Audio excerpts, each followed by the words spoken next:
आज मेरा विषय ही प्रार्थना है।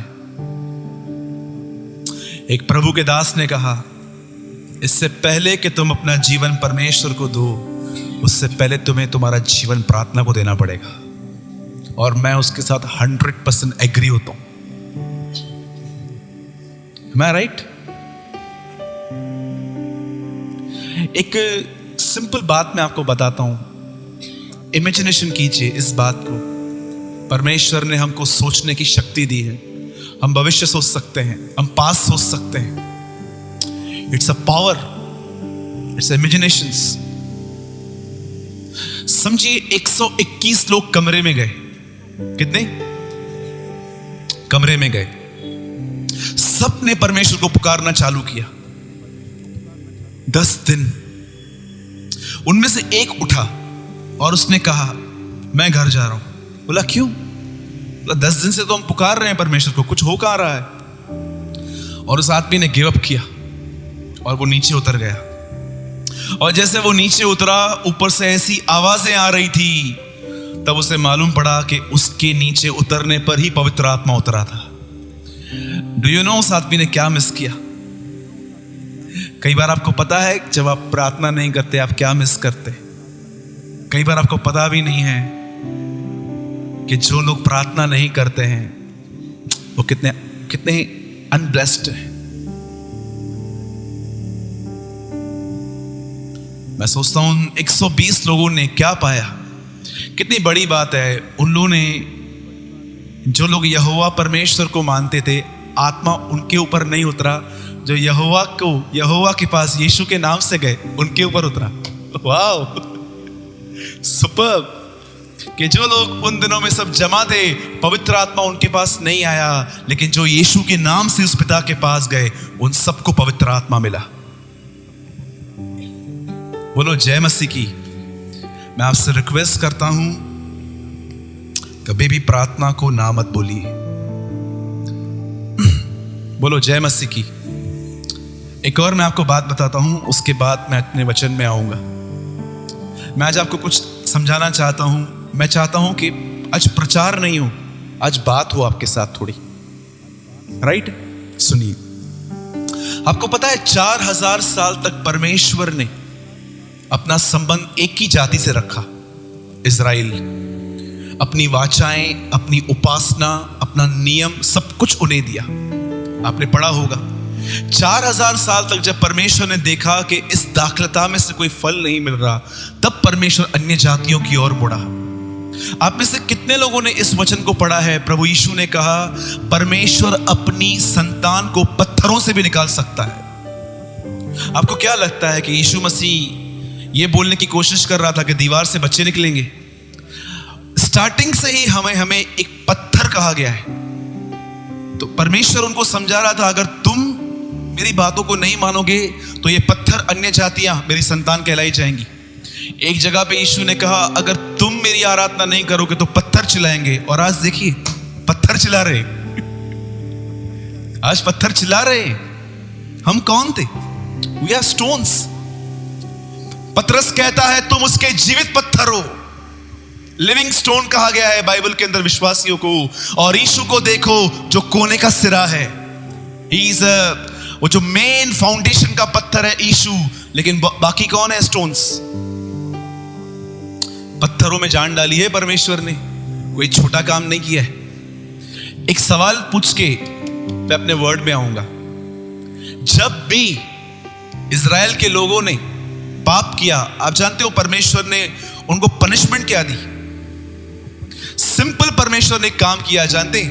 अपना हाथ उनकी तरफ से हटा दिया और अन्य जातियों ने उन पर चढ़ाइयां की। और जब अन्य जातियां उन पर चढ़ाई करते थे, उनकी दाखरस, उनकी दाख मधु, उनका खाना, सब कुछ लूट के उन्हें कंगाल करके भाग जाते थे। इसीलिए जब आप बाइबल पढ़ेंगे तो गिदोन क्या कर रहा था? फर्स्ट टाइम जब स्वर्गदूत उससे मिला, वो अपना खाना छुपा रहा था। ऐसी दंड प्रभु उनको देता था। और आप जानते हो होता क्या था? BC, it's called before Christ. एक समय आया जब एक राजा को परमेश्वर ने अलाउ किया इज़राइल के ऊपर चढ़ाई करने से पहले। जानते उसने क्या किया? सबसे पहले बाइबल कहती है उसने प्रभु के मंदिर को नाश किया। यही एक इतिहास रहा है बाइबल के अनुसार कि जब भी दुश्मन ने चढ़ाई की, इजराइल को उसने बाद में मारा, पर पहले फाइट की गई मंदिर से, मंदिर तोड़ा गया। जानते हैं क्यों? अन्य जातियां भी जानती थी अगर ये लोग मंदिर में घुसे और इन्होंने वहां से परमेश्वर को पुकारा, परमेश्वर इनकी मदद करेगा। मुझे बता सकते हैं यहोशापात को जब मालूम पड़ा कि एक 3 राज्य के लोग मुझ पे चढ़ाई करने के लिए आ रहे हैं, तो उसने क्या किया? लिखा है वो प्रभु के मंदिर में गया और वहां पर खड़े होकर परमेश्वर को पुकारा। मैं आपसे कहता हूं, बहुत लोगों का प्रार्थना 0 हो चुका है। 0 0 समझते हैं? 0 क्या होता है? मैं आपको ऐसे भी लोग दिखाऊं जो 1 घंटा प्रार्थना करते हैं, पर प्रभु की नजर में उनकी प्रार्थना 0 है। हो सकता है आपको थोड़ा इस बात से ईगो हो, जब मैं प्रचार कर रहा हूं तो आपको लगता होगा नहीं ब्रदर, एक्चुअली मेरे लिए नहीं है, सिस्टर शायद आपसे बात कर रहे हैं। जी नहीं, अगर आप ऐसी सोच के हैं तो मैं आपसे ही बात कर रहा हूं। लिसन, आपको पता है प्रार्थना क्या है? मैं समझता हूं प्रार्थना सिर्फ एक कमरे में जाके एक बहनों को दुपट्टा पहनना और भाइयों को घुटनों पे बैठने का एक क्रिया नहीं है। प्रार्थना अपने आप को प्रभु के सामने उंडेलना है। What is your true condition? आप अंदर से कैसे हैं, ये परमेश्वर को बताना प्रार्थना है। पिता, मैं प्रार्थना करता हूं यीशु मसीह के नाम से, अपने लिए, बच्चों के लिए, कलीसिया के लिए, उल्लासनगर के लिए, बॉम्बे के लिए, इंडिया के लिए, सारे संसार के लिए, यीशु के नाम से इन्हें आशीष कर। पिता, मैं जा रहा हूं काम पे। आपको लगता है ये रिलीजियस प्रेयर्स नहीं है, लेकिन क्या कभी आप प्रार्थना में बैठ के परमेश्वर से कहते हैं, father please reveal your heart in me, बता मैं किस चीज के लिए प्रार्थना करूं, मुझे बता। परमेश्वर आपको बताएगा, मेरी बच्ची, मैं चाहता हूं आज तू इस बात के लिए प्रार्थना कर, मैं चाहता हूं तू इस बात के लिए प्रार्थना कर। लेकिन मोस्ट ऑफ हम पहले से ही अपना माइंड सेट कर देते हैं, हमें ये प्रार्थना करनी है और लास्ट में आमीन बोल के चला आना है। बोलो जय मसीह की। मैं आपको एक बात बताता हूं, मैंने गार्डन्स में प्रेयर्स की हैं, मैंने लोकल ट्रेन्स में प्रेयर करना सीखी है, मैंने चलते चलते प्रार्थना सीखी है, मैंने बाइक पे प्रार्थना की है, मैंने बाथरूम्स में प्रेयर की है। मुझे प्रार्थना के लिए कमरे की जरूरत नहीं पड़ती। अब मुझे कमरा मिलता है, आई थैंक गॉड, मैं प्रभु को धन्यवाद देता हूं। लेकिन मैंने ये बात यीशु से सीखी है कि यीशु प्रार्थना नहीं, यीशु का प्रार्थना एक जीवन था। अगर मैं आपसे ये कहता हूं ना कि आपको पता है एक दिन क्या हुआ, बाइबल कहती है यीशु को एक न्योता पहुंचा, एक मैसेज आया कि कोई बीमार है और वहां जाना है। मोस्ट यीशु मसीह लेट नहीं करता था, लेकिन इस बार यीशु ने अपने आप में ठाना कि मैं लेट जाऊंगा।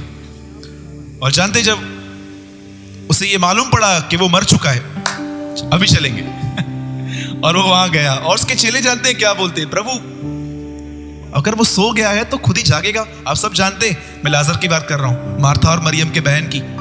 और जानते हैं वहां क्या हुआ?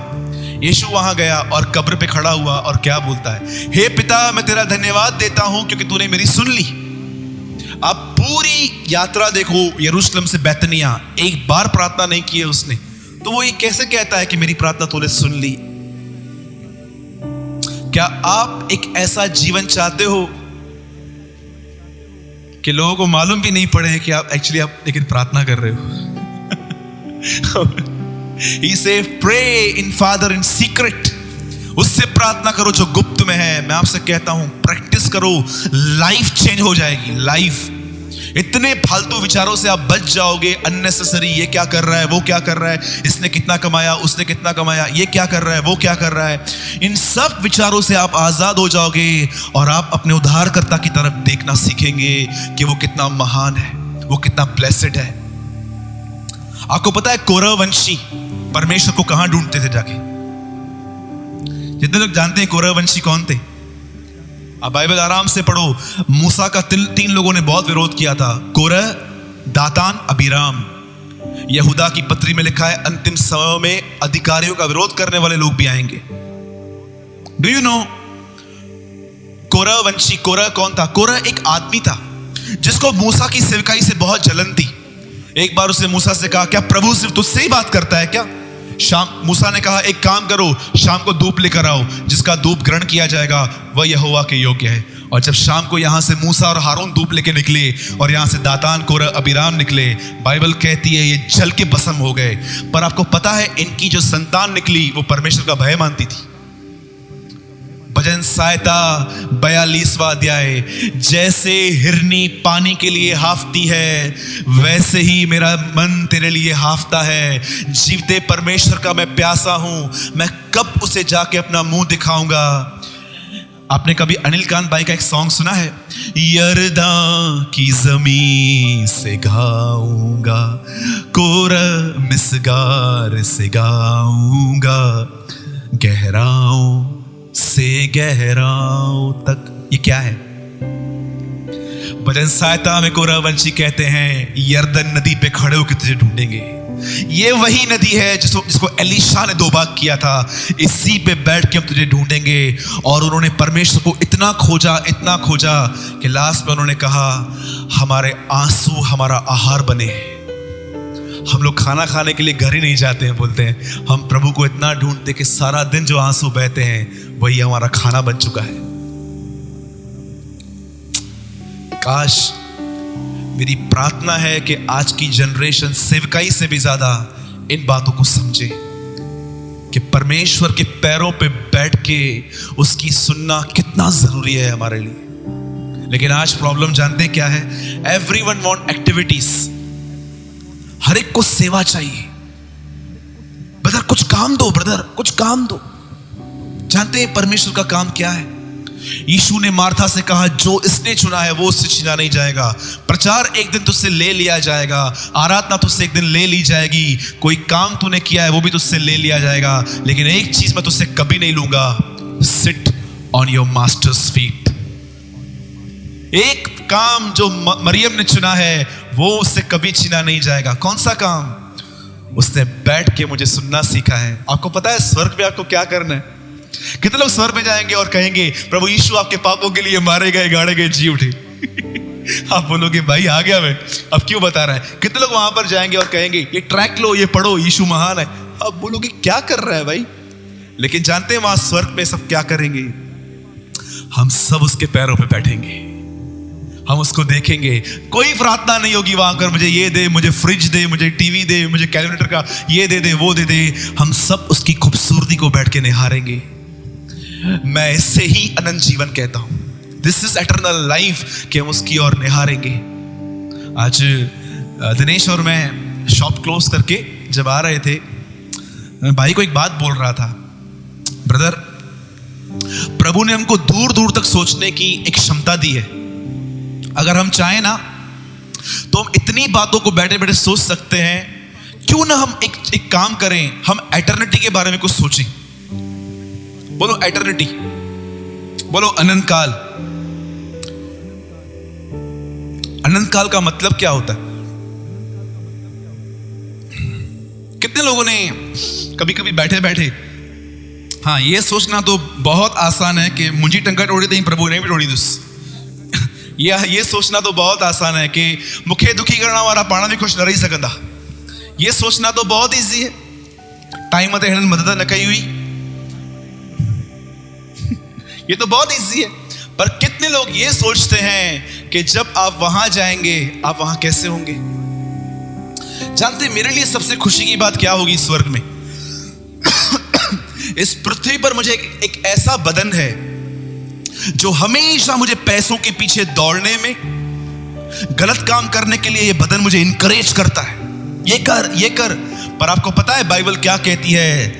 पौलुस कहता है उसके आने पर नाशवान उतार दी जाएगी और अमृता को पहन लेंगे हम। क्या मतलब है नाशवान और अमृता?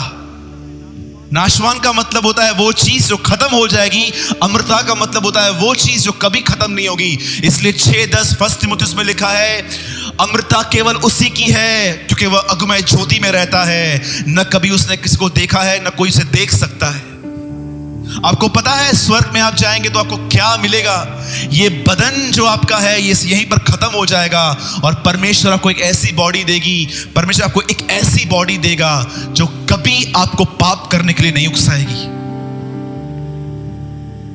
चाहिए। इसलिए पौलुस कहता है मैं कितना अभागा हूं, कौन मुझे इस देह से छुड़ाएगा। वाह, मैं कितना अभागा मनुष्य हूं, कौन मुझे, मैं तो चाहता हूं कि मैं अभी चला जाऊं। वो कहता है परंतु तुम्हारे लिए आवश्यक हूं यहां पर। सच कहता हूं, अगर आप इन बातों को नहीं समझते हैं कि एक्चुअली एटर्निटी क्या है। आपको पता है आपके राइट साइड में मस्त इब्राहिम बैठे होंगे, यहाँ इसाक बैठा होगा, वहाँ याकूब बैठा होगा, शिमशोन बैठा होगा, दाऊद बैठा होगा, गिदोन बैठा होगा, सब संत बैठेंगे और उन संतों के बीच में आप बैठ के उस महान यीशु को देख पाएंगे। इसीलिए इब्रानियों में लिखा है कि परमेश्वर ने हमें संतों के साथ संगति दी है। कितने लोग ये चाहते हैं कि सिर्फ आप यहां पर फिल्म स्टार्स, क्रिकेटर्स के साथ बैठना पसंद करते हैं। हाँ, मैं आपको कहता हूं कचरा है ये सब। बड़े बड़े लोग, आपको पता है यीशु मसीह किन लोगों के साथ बैठता था? कभी आपने सुना कि यीशु मसीह राजा हेरोदेस के पास गया और कहा मैं कुछ देर आपके साथ बैठना चाहता हूं? वो हमेशा गरीबों के साथ बैठा, वो हमेशा उनके साथ बैठा जिन्हें कोई पूछता भी नहीं था। जगई के घर पे गया, जिसके लिए ऐसा कहते हैं लोग कि देखो ये एक चुंगी लेने वाले के घर में जा रहा है। याद रखिएगा, योर रियल फ्यूचर, जो आपका सच्चा भविष्य है, वो आपके मरने के बाद है।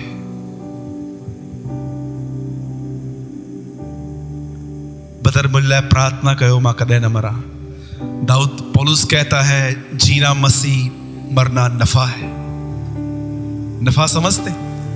जिस दिन मैं मरूंगा मैं उस दिन सबसे ज्यादा कमाऊंगा, बोलता है। कितनी बड़ी बात है। क्यों? आपको पता है बाइबल डेथ को इतना हल्का क्यों लेती है?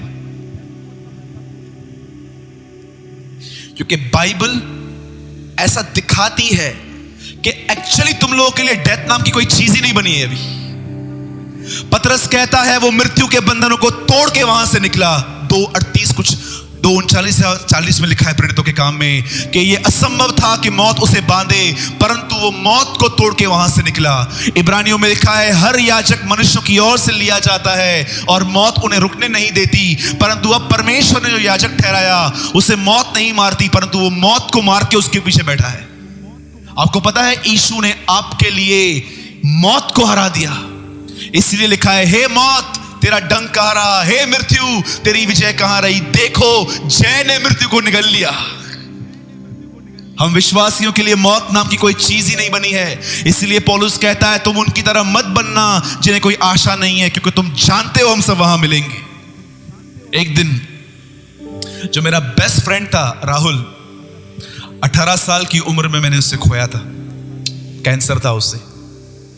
कई साल मैं उसके लिए प्रार्थना करने गया, लेकिन ये परमेश्वर की इच्छा थी कि वो उसके साथ रहे। क्योंकि मुझे कभी कभी ऐसा लगता है कि जो लोग प्रार्थना करने के बाद भी नहीं बच पाते हैं, मुझे ऐसा लगता है शायद प्रभु ने ये ठाना कि संसार उनके योग्य ही नहीं है, ये लोग ऊपर आने चाहिए, मेरे साथ राज्य करने चाहिए। जिस दिन मैंने उसे खोया और जिस दिन हम उसे ले जा रहे थे, मेरे एक साथ एक ब्रदर थे, जब हम उसके बाजू में खड़े थे, ट्रस्ट में हम रो नहीं रहे थे, हमने मन में उससे बात कही, We will see you in heaven, हम तेरे स्वर्ग में मिलेंगे फिर से। आपको क्या लगता है कि बस संगति इतनी है यहां पर? याद रखो मौत नाम की कोई चीज नहीं है तुम्हारे जीवन में। इसलिए बाइबल कहती है जो जय पाए उसकी दूसरी मौत से कोई हानि ना होगी। बिल्कुल मत डरिए और याद रखिएगा, अब आपको मौत देना शैतान के हाथ में नहीं, तुम्हारे खुदा के हाथ में है। देखो मृत्यु और अधलोक की कुंजियां मेरे पास है, यीशु कहता है। जब मैं द्वार खोलूंगा तभी तुम आ पाओगे। तुम्हें कोई नहीं मानकर, कोई सी माई के लाल में ताकत नहीं है आपको मारने की, क्योंकि वो आपका परमेश्वर है। बहुत सारे लोग सोचते हैं क्या होगा क्या होगा क्या होगा, कुछ नहीं होगा। तुम्हारे परमेश्वर ने तुमसे पहले भी तुम्हारा घर संभाला था, वो तुम्हारे बाद भी तुम्हारे घरों को संभालेगा। याद रखना वही तुम्हारा सहारा है। बोलो आमीन। पास प्रभु का वचन है कि चिंता मत करो। सिर्फ एक वचन है, उस पर ध्यान देंगे। ओके, मेरे पीछे कन्फेस कीजिए, बोलिए मौत नाम की कोई चीज मेरे जिंदगी में है ही नहीं, मैं जीवन हूं क्योंकि यीशु जीवन है। हाँ, अच्छा क्या गाल तो बताओ, सबसे पूछता हूं, जगत की ज्योति कौन है? हाँ, कौन है जगत की ज्योति? किसने बोला? यीशु। बोलो मैं जगत की ज्योति हूं। आपको पता है, कोई भी आपसे पूछे ना जगत की ज्योति कौन है, बोल्डली बोलो मैं हूं। अरे आप कैसे? यीशु ने कहा जब तक मैं जगत में हूं तब तक मैं जगत की ज्योति हूं। अब यीशु नहीं है, यीशु स्वर्ग में है, आत्मा अंदर है। अब ज्योति कौन है?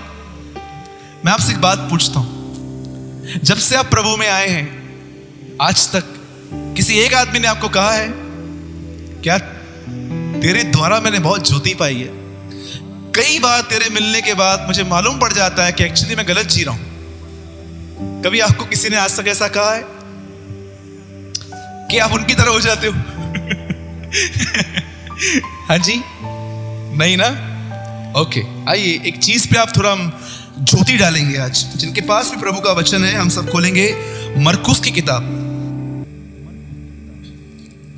पहला अध्याय। कोई पढ़िए मेरे साथ, 1:35।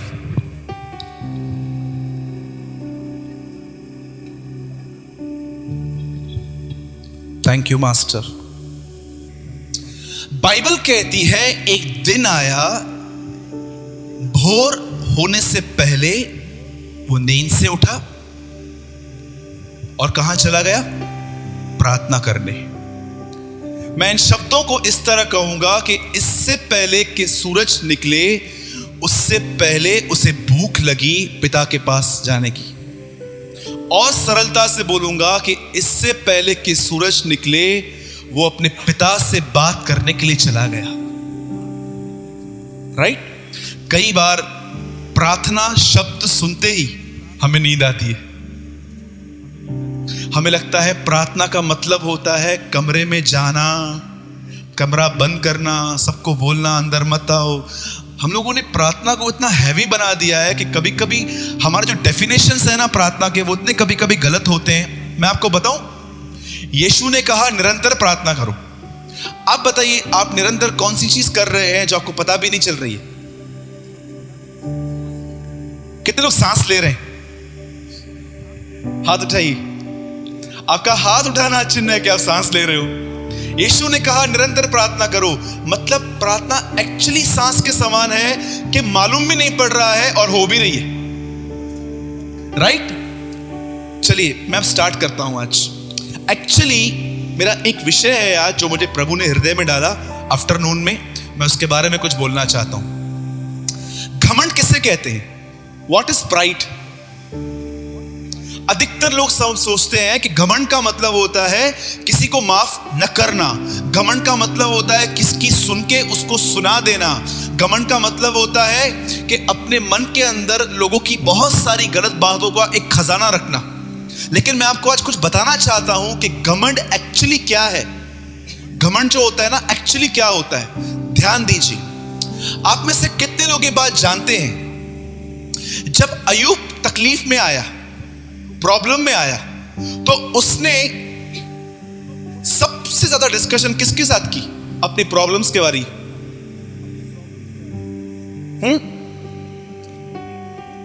आई रिपीट, जब अय्यूब को पर प्रॉब्लम आई, उसके बच्चे मर गए, उसकी प्रॉपर्टी चली गई, उसका सब कुछ चला गया। बाइबल कहती है उसके 3 दोस्त थे, शूही बिल्दत, तेमानी एल्पीज और एक तीसरा बाद में आया। उन सब के साथ बैठ के वो क्या कर रहा था? इन बातों का डिस्कस कर रहा था। राइट? अब मैं दूसरी बात पूछता हूं, जब हन्ना की सौतन उसे परेशान करती थी तो वो किससे डिस्कस करती थी? हाँ जी, मैं प्रार्थना वर्ड नहीं यूज कर रहा हूं आज, क्योंकि मैं चाहता हूं कि आपके अंदर से ये बॉन्डेज टूटे कि प्रार्थना के लिए मुझे स्ट्रगल नहीं करना है, मैं प्रार्थना जहां चाहे कर सकता हूं। बताइए, जब हन्ना की सौतन उसे मालूम है उसको टोंट क्या करती थी? वो उसको बोलती थी प्रभु ने तेरी कोख को बंद करके रखा है। जब वो ये सुनती थी तो वो क्या करती थी? जानते हो वो प्रभु के पास जाके वहां पर बिलक बिलक के रोती थी, यहां तक के उसको इतना गुप्त में जीती थी कि वो लोगों के द्वारा भी मिसअंडरस्टूड थी। एली उसको बोलता है तूने ड्रिंक किया है क्या? बोलती है मैं ड्रिंक कैसे कर सकती हूं, मैं प्रभु की दासी हूं। यह बात अलग है कि एक प्रचारक को हृदय टूटने के बाद जो प्रार्थना होती है उसका अनुभव ही नहीं था। आपको पता है एली को इस बात का अंदाजा भी नहीं था कि हृदय टूटने के बाद ऐसी प्रार्थना होती है, लेकिन किसी और को था। आपको पता है कभी कभी ऐसा भी हो सकता है कि लीडर से अच्छा आदमी नीचे बैठा हुआ है।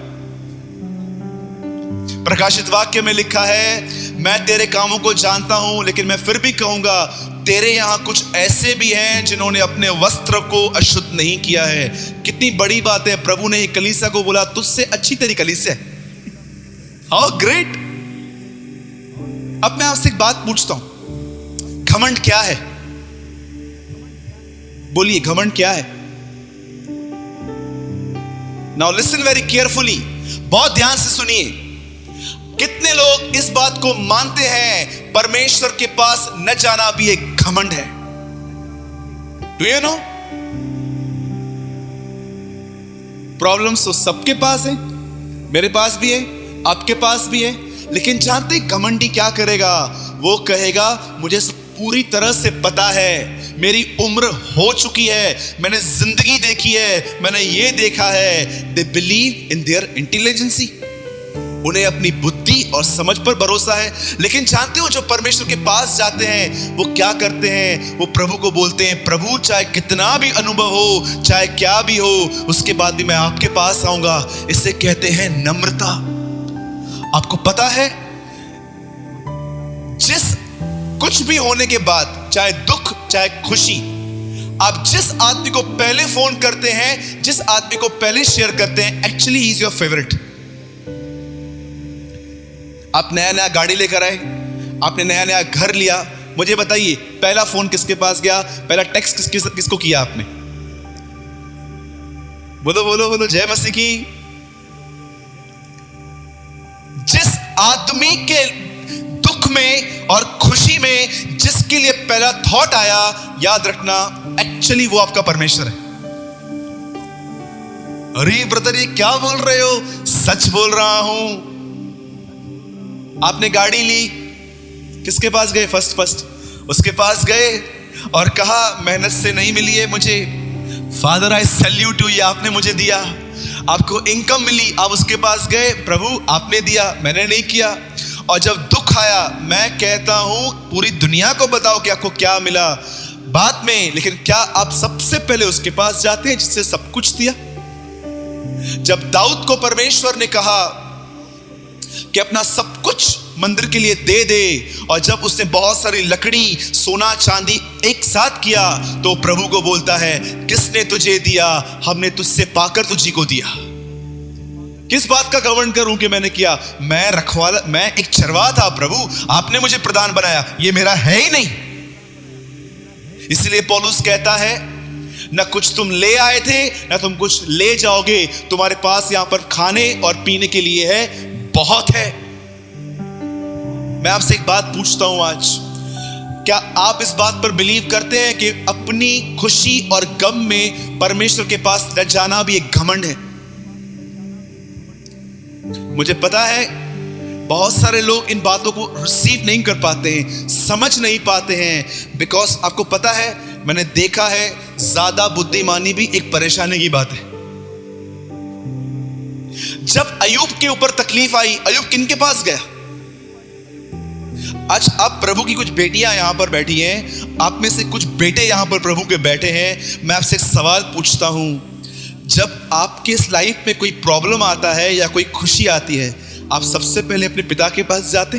पिता ये दुख है, इसको क्लियर करके दे। पिता मैं तुझसे प्रेम करता हूं, तू जानता है मैं बहुत परेशान हूं प्रभु। और जब आपके पास खुशी आती है तो आप उसको बोलते हो प्रभु उसने प्रार्थना की, अलग बात है, दिया तो मुझे आपने। जब आप इस तरह जीते हैं ना अपने जीवन के हर क्षेत्र में, यहीं पर डिसाइड होता है कि आपकी जिंदगी में आप किसको पहला स्थान है। आपको पता है प्रॉब्लम क्या है? जब हमारे ऊपर संकट आता है तो हम सबसे पहले 40 लोगों को बताते हैं, उनको प्रेयर रिक्वेस्ट देते हैं और लास्ट में हम प्रभु के पास जाते हैं और कहते हैं प्रभु ये करना। और जब हमारे पास खुशी आती है तो हम सबको पहले लोगों को बताते हैं मुझे ये मिला, लेकिन हम उसके पास जाते हैं। यही बात दर्शाती है कि कलीसिया घमंडी है, कि कलीसिया नम्र है।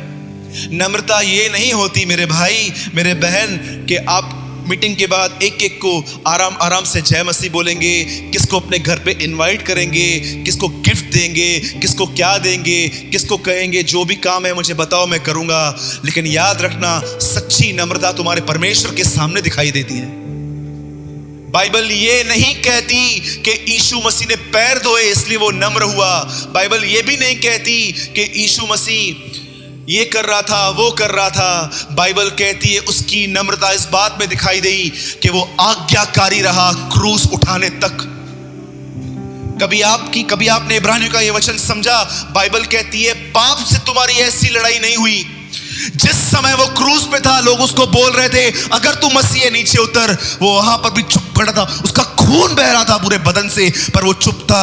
बाइबल कहती है पाप से लड़ते हुए तुम्हारी क्या ऐसी मुठभेड़ हुई है कि तुम्हारा खून बहा हो?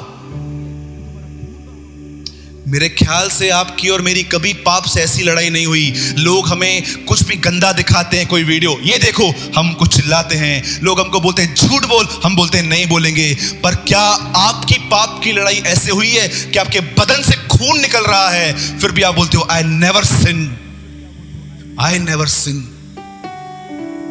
That is Jesus. इसीलिए बाइबल कहती है पिता ने उसे मुर्दों में से जिलाया और वो नाम दिया जो सब नामों में श्रेष्ठ है। पौलुस कहता है जो स्वर्ग में है, जो पृथ्वी पर है और जो पृथ्वी के नीचे हैं, बोलते हैं जीवन की सौगंध वो सब झुकेंगे अब और कहेंगे कि वो परमेश्वर है। कितना इसीलिए हम पाप करते हैं, कितना इसीलिए हम झूठ बोल देते हैं। पर इब्रानियों की पत्री कहती है देखो उसे, उसके बदन से खून निकल रहा था लेकिन वो फिर भी कह रहा था तुम्हें जो करना है करो, आई नेवर सिन, मैं पाप नहीं करूंगा। कितने लोगों का परमेश्वर के साथ ऐसा संबंध है कि खुशी में भी सबसे पहले प्रभु के पास जाते हैं, गम में भी प्रभु के पास पहले जाते हैं। हाँ जी, प्रेयर रिक्वेस्ट देना कोई पाप नहीं है। मैं खुद देता हूं आपको कि मेरे लिए प्रार्थना करो, मेरे को स्टोन का प्रॉब्लम है, मेरे लिए प्रार्थना करो, मुझे हेडेक है, मेरे लिए प्रार्थना करो, मुझे ये प्रॉब्लम है। लेकिन याद रखना मैं तुमसे पहले परमेश्वर से बात करके देता हूं। ये मेरा उसके साथ एक संबंध है बाप और बेटे का। क्या फायदा कि मैं पूरी दुनिया घूम के बाद में परमेश्वर के पास आऊं। मैं आपको एक बात बताता हूं, क्या है प्रभु, क्या है घमंड। आप जानते हो शैतान एक अच्छा स्वरदूत था, पर किस चीज से उसको शैतान बना दिया?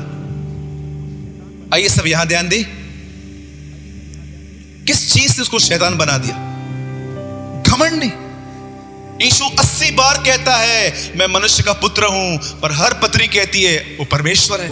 मनुष्य को परमेश्वर किसने बना दिया? नम्रता ने। और यीशु ने, कभी आपने यीशु मसीह को देखा ऐसा? पतरस को कहे पतरस जी मेरे पीछे आओ, यूहन्ना आप भी मेरे पीछे आओ, वो अपनी मां को नमस्कार करे। यीशु ऐसी झूठी नम्रता में बिलीव नहीं करता था। मैं आपको एक सिंपल बात बता के अपना मैसेज खत्म करता हूं, ध्यान दीजिए। मुझे बताइए, सोनू भाई और मैं एक साथ सेवा कर रहे हैं और हम लोग क्या कर रहे हैं, एक प्लेस पे जा रहे हैं। कुछ लोगों को बोल रहे हैं कि हम प्रचार करने आए हैं, आप सुनिए आके। और हमें मालूम पड़ रहा है कि वहां पर 500 लोग इकट्ठा हो गए। 500 लोगों ने हमारा वचन सुन लिया, हमारी प्रार्थनाएं सुन ली, और हुआ क्या, हम लोग घर पे आ गए। अगले दिन वहां पर एक और सभा थी, सब लोग वहां ढूंढ रहे थे सोनू भाई किधर है, सूरज भाई किधर है। लेकिन जैसे हम वहां पर गए तो जानते हैं क्या हुआ? हम लोगों ने कहा आज हम यहां नहीं आएंगे। अरे क्या हो गया? आपको पता है बाइबल क्या कहती है? मरकुस जो मैंने वचन पढ़ा, इसके नीचे लिखा है, पतरस यीशु को आके बोलता है सब तुझे ढूंढ रहे हैं। यीशु बोलता है छोड़ो, हमें कहीं और जाना है। वो प्रार्थना करके नीचे उतरा था, उसे पिता ने कहा आज यहाँ नहीं, आज कहीं और जाना है। जो परमेश्वर से प्रार्थना करते हैं, परमेश्वर को लीड करता है, आज यहाँ से जा। अगर मैं होता तो मैं मन में प्रभु को क्या बोलता, क्या कर रहा है, बनी बनी कलीसिया छोड़ेंगे क्या हम?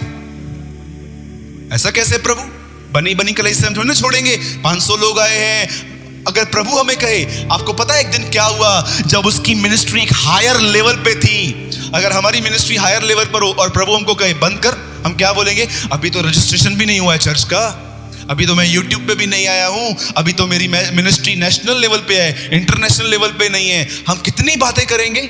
लेकिन बाइबल कहती है एक समय आया जब उसकी सेवकाई इतनी ऊपर थी कि सब कुछ उसके हाथ में आ गया था, और उसके पिता ने कहा बंद कर सेवकाई और अगले दिन क्रूस पे चढ़ जा।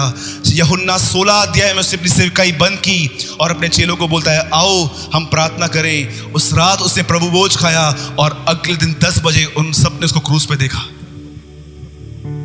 ये नम्रता होती है, ये इससे नम्रता कहते हैं। किसी को हाथ जोड़ना, पैर जोड़ना बहुत अच्छी बात है, हमें इज्जत देनी है। मैं एग्री करता हूं आपके साथ कि हम जब मिल रहे हैं तो हमें बड़े आदर के साथ मिलना है, प्रेम के साथ मिलना है, बहुत कुछ करना है। उस दिन कल हम एकता बहन के घर में थे, एक बात हमने वहां शेयर की। हमारे बदन से हमको नहीं दिखता कि हम कितने नम्र हैं, लेकिन हमारे विचारों से हमें मालूम पड़ता है कि हम कितने हम्बल हैं। आपको पता है जिसने यीशु को यहां किस किया, मुझे बोलना नहीं चाहिए लेकिन मैंने ऐसा बहुत जगहों पे सुना है, लोग कहते हैं वो नरक में है। ये बात अलग है कि वो नरक में है या स्वर्ग में है, ये अपना काम नहीं है। लेकिन मैं इतना जानता हूं जरूर कि वो नरक में है नहीं है मुझे नहीं पता है, लेकिन मैं इतना जरूर जानता हूं कि जिसने यीशु के पैरों को चूमा था वो जरूर स्वर्ग जाएगी, 100%। आपको पता है जिसने उसको वहां यहां चूमा, किस चीज को लेके उसे चूमा? यहां विचार क्या थे? 30 सिक्के। लेकिन जो यहां चूम रही थी उसके मन में सिक्के नहीं थे, वो पकड़ के बैठी थी, ही इज माय लॉर्ड, ये मेरा प्रभु है। किस वजह से प्रभु के पीछे चल रहे हो भाई? क्या चाहिए आपको उससे? वो चाहिए कि उससे कुछ चाहिए? हाँ जी, बोलिए बोलिए बोलिए। वो चाहिए कि उससे चाहिए? आपको पता है मुझे ऐसा लगता है कि पौलुस ने कभी भी कोशिश नहीं की होगी कलीसिया बनाने की। पौलुस उसकी ओर दौड़ रहा था, उसकी तरफ दौड़ते दौड़ते उसके हाथ से कलीसिया बन गई होगी। That is a power. मैं रिक्वेस्ट करता हूं, चाहे खुशी हो चाहे गम हो, एलिया भी हमारे समान दुख सुख भोगी मनुष्य था, पर सबसे पहले उसके पास जाओ, सबके पास उसके पास जाओ, उसे कहो जो दिया धन्यवाद, जो नहीं दिया उसके लिए बहुत धन्यवाद, क्योंकि तूने अपनी इच्छा पूरी की। आप में से कितने लोगों ने इस बात को अनुभव किया कि आप कंफ्यूज थे, आप प्रेयर में गए और परमेश्वर को लीड किया क्या करना चाहिए? प्रार्थना न करना एक घमंड है, प्रार्थना करना एक नम्रता है। जो प्रार्थना नहीं करते वो प्रभु को दिखाते हैं कि मैं तेरे बगैर भी जी सकता हूं। जो प्रार्थना करते हैं वो प्रभु को दिखाते हैं मैं कमजोर हूं, मुझे आपकी जरूरत है।